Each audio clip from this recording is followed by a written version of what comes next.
Alhamdulillah wassalatu wassalamu ala rasulillah wa ala alihi wa sahbihi wa man tabi'ahu wa wala. Allahumma anfa'na bima 'allamtana wa 'allimna ma yanfa'una wa zidna ilman ya rabbal alamin.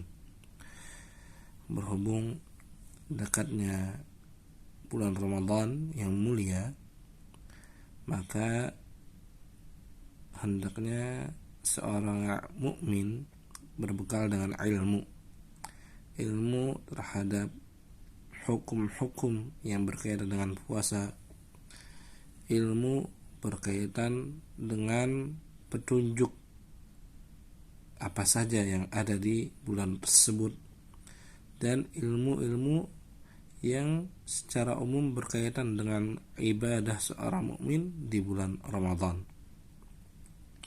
Adapun untuk hukum-hukum berkaitan bulan Ramadan, saya pikir ini sudah sangat banyak disebutkan atau dijelaskan oleh para asatidzah di Indonesia.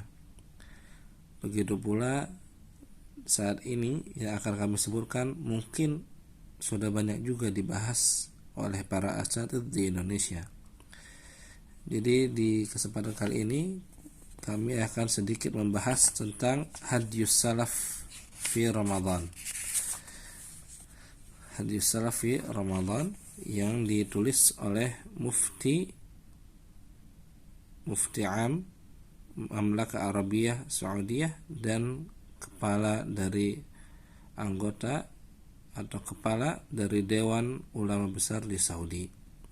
Yang pertama, Syekh menyebutkan bahwasanya di antara petunjuk salaf di bulan Ramadan adalah membaca Al-Quran. Bahkan mereka kebanyakan menghabiskan waktu-waktu mereka untuk membaca Al-Quran. Ini yang dilakukan oleh para salaf. Karena pada bulan tersebutlah, pada bulan Ramadan ini Allah menurunkan Al-Quran. Allah menyebutkan Syahrul Ramadan alladzi unzila fihi Al-Quran. Bulan Ramadan yang di dalamnya diturunkan Al-Quran. Dan banyak disebutkan riwayat dari sahabat, tabi'in dan ulama-ulama semisalnya bahwasanya mereka menghatamkan Al-Quran di dalam bulan Ramadan sebanyak beberapa kali. Ada yang menghatamkan Al-Quran fi kulli 10 marrah, setiap 10 hari sekali.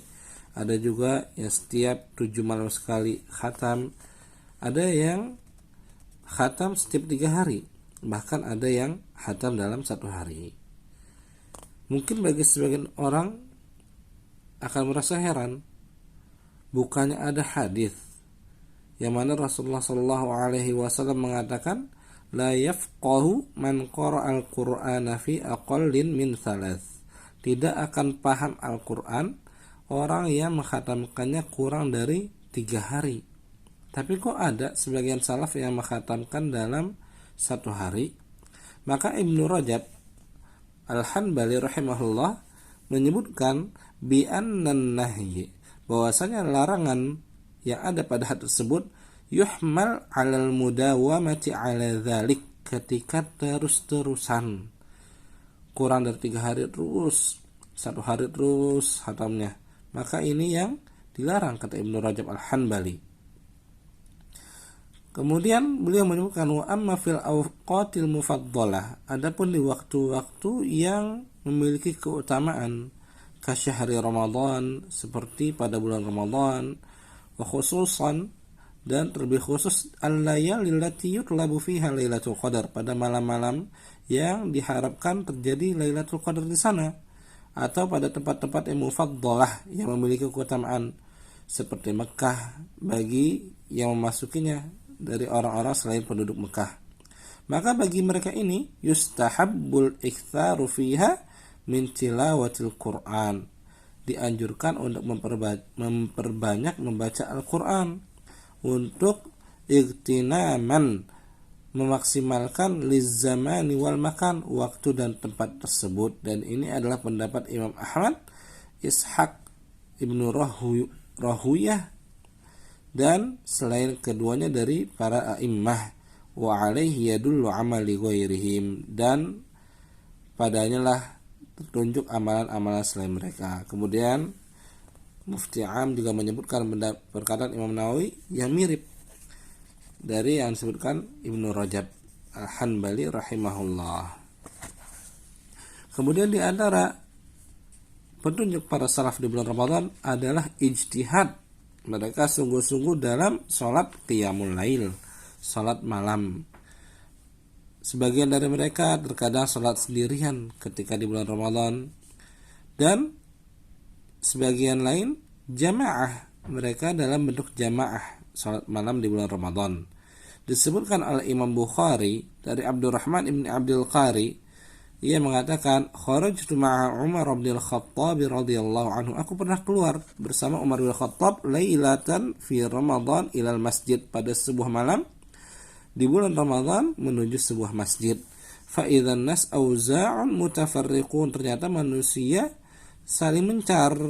Yusallir rajulu li nafsi, ada yang salat sendirian, wa yusallir rajul fa yusalli bi salatihi rahat, ada juga orang salat kemudian diikuti oleh sebagian orang lainnya. Maka Umar mengatakan, inni ara, aku berpendapat, lau jama'tu haula'i, bagaimana kalau aku mengumpulkan orang-orang ini ala qari'in wahid, pada satu imam, lakan amsal, niscaya akan lebih bagus.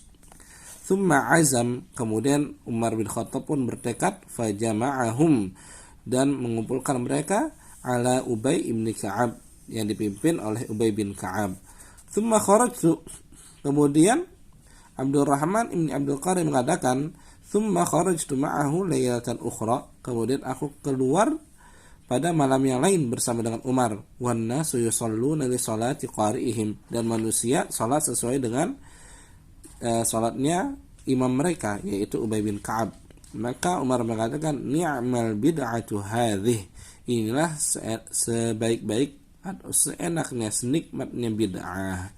Kemudian Umar mengatakan, wallati yanamuna anha, adapun orang yang tidur dari salat bersama jamaah ini, afdal minallati yaqumun, lebih baik daripada yang berdiri saat ini. Maksudnya orang yang melaksanakan salat malam di akhir malam itu lebih baik daripada yang salat di awal malam. Nah, adapun maksud bid'ah di sini, perkataan Umar bukan maksud bid'ah secara syar'i, tapi secara lugawi.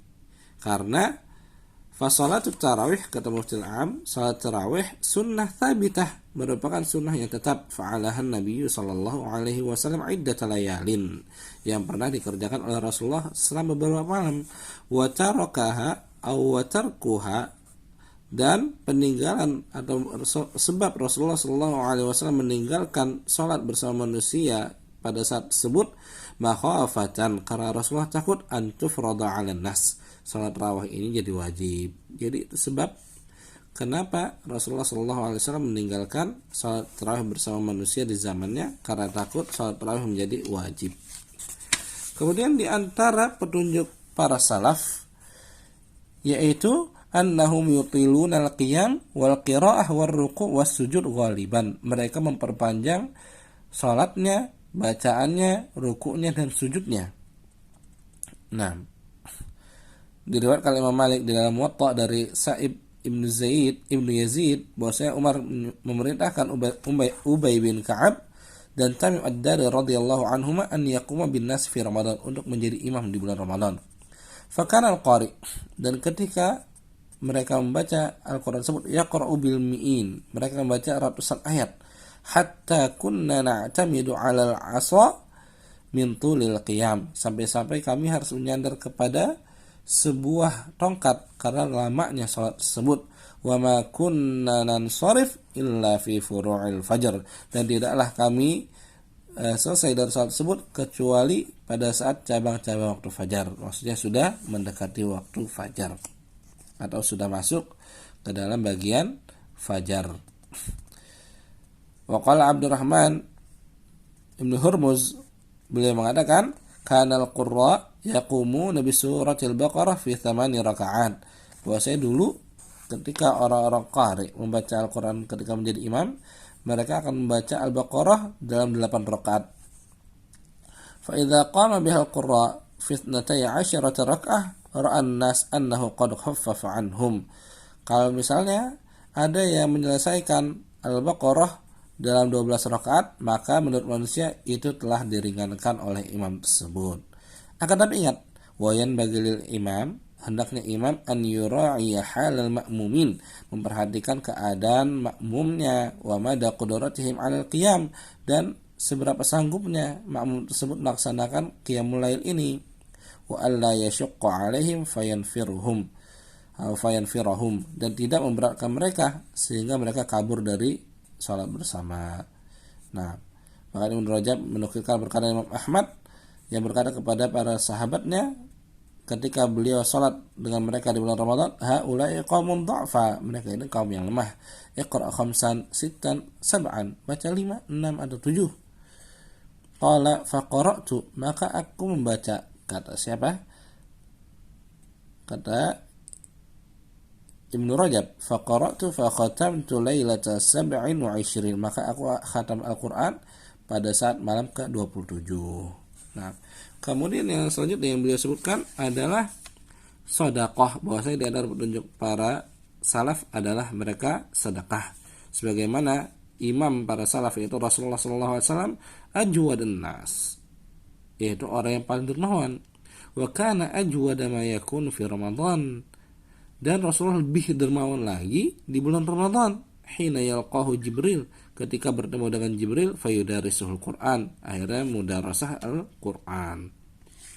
Nah, bahkan sebagian para salaf di bulan Ramadan ini, kana rijalun min bani Adi yusalluna fil hadzal masjid ma aftar ahadun minhum ala ta'amin qat wahdah. Orang-orang dari Bani Adi, mereka salat di masjid ini, kata Abu Suwar Al-Adawi. Ma'aftar ahadun minhum ala ta'amin qat wahdah. Enggak, mereka tidak makan sendirian ketika buka puasa. In wajada man ya'kul ma'ahu akal. Kalau misalnya pas buka ada yang makan bareng, maka dia baru makan. Wa illa, kalau tidak ada teman makan ketika berbuka, akhraja ta'amahu ilal masjid, maka dia akan mengeluarkan makanannya ke masjid, wa akalahu ma'an nas, sehingga dia makan bersama manusia yang lain, wa akalan nasu ma'ah, sehingga manusia pun makan bersama dengannya. Bahkan Imam Syafi'i mengatakan, uhibbu lirrajuli az-ziyada fil jud fi Ramadan, yaitu aku senang ketika ada seseorang yang tambah dermawan lagi di bulan Ramadan. Ya, ketidaan bi Rasulillah sallallahu alaihi wasallam, dalam bentuk mengikuti Rasulullah sallallahu alaihi wasallam, wa li hajatin nas fi ila masalihihim, karena adanya hajah manusia, kebutuhan manusia kepada maslahat-maslahat mereka. Wal tasyaghuli katsir minhum, karena kebanyakan mereka tersibukkan dengan as-shaum was-shalah an makasibihim, tersibukkan dari mencari nafkah, mencari rezeki. Dan di antara petunjuknya yang disebutkan oleh Mufti Am adalah ziyadatul ijtihad fil ibadah fil ashr al-awakhir min Ramadan talaban li lailatul qadar, yaitu tambah sungguh-sungguh lagi dalam ibadah di 10 malam terakhir bulan Ramadan. Kenapa? Dalam rangka talaban li lailatul qadar, mencari lailatul qadar. Nah, maka sebagian disebutkan yaktasil, ada yang mandi, wa yalbasul jadid, dan memakai pakaian baru, fil layali lati turja fiha lailatul qadar, pada malam-malam yang diharapkan terjadinya lailatul qadar. Nah, ini mungkin sedikit dari hadis salaf di dalam bulan Ramadan yang dituliskan atau didapatkan oleh kami, tertulis dari Mufti Al-Am yaitu Abdul Aziz bin Abdullah Al-Syekh rahimahullah hafizahullah terkait hadis salaf di Ramadan. Dan sekilas info ini diambil dari artikel Islamic Journal artikel. Nah, Islamic Research Journal. Nah, barakallahu fikum jami'an, semoga sedikit bermanfaat. Assalamualaikum warahmatullahi wabarakatuh.